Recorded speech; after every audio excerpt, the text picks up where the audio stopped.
வணக்கம், அனைவருக்கும் இனிய காலை வணக்கம். இப்போ நம்ம இன்றைக்கி மட்டன் குழம்பு தான் வைக்க போகிறோம். ஸோ இதில் 1/2 kg மட்டன் இருக்குது, ப்ளஸ் மஞ்சத்தூள், கரம் மசாலா, இஞ்சி பூண்டு பேஸ்ட் 1 டீஸ்பூன். இது எல்லாத்தையும் சேர்த்து ஒன்றா என்ன பண்ணணும், வேக வைக்கணும்.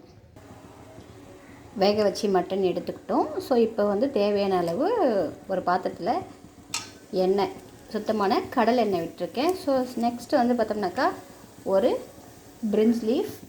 ஸோ செகண்ட் சின்ன வெங்காயம். ஸோ சின்ன வெங்காயம் போட்டு நல்லா வதங்கணும். அதே நேரம் ஒன் சைடு நான் என்ன பண்ணியிருக்கேன், இட்லியும் ரெடி பண்ணிட்டு இருக்கேன். பிறகு கருவேப்பிலை,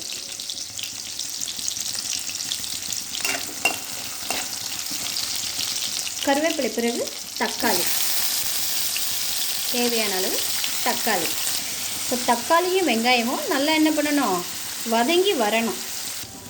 ஸோ இப்போ பாருங்கள், வெங்காயமும் தக்காளியும் ப்ளஸ் நல்லா வதங்கியிருக்கு. இந்த டைமில் நம்ம 1 டீஸ்பூன் என்ன பண்ண போகிறோம், இஞ்சி பூண்டு விழுது சேர்க்க போகிறோம். இப்போ வேக வச்சு எடுத்த மட்டனை இதனோட என்ன பண்ணியிருக்கேன், ஒன்றா சேர்த்து மீண்டும் கொஞ்சம் நேரம் வதங்கணும்.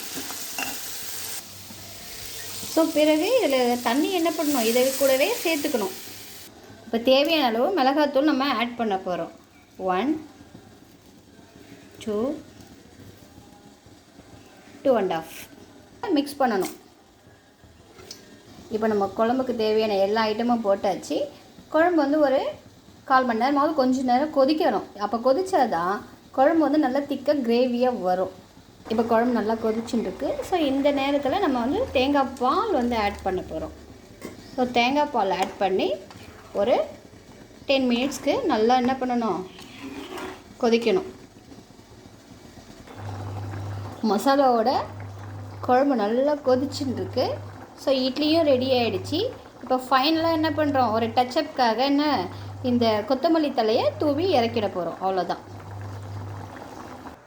ஸோ இட்லியும் ரெடி, மட்டன் குழம்பும் ரெடி. தேங்க்யூ.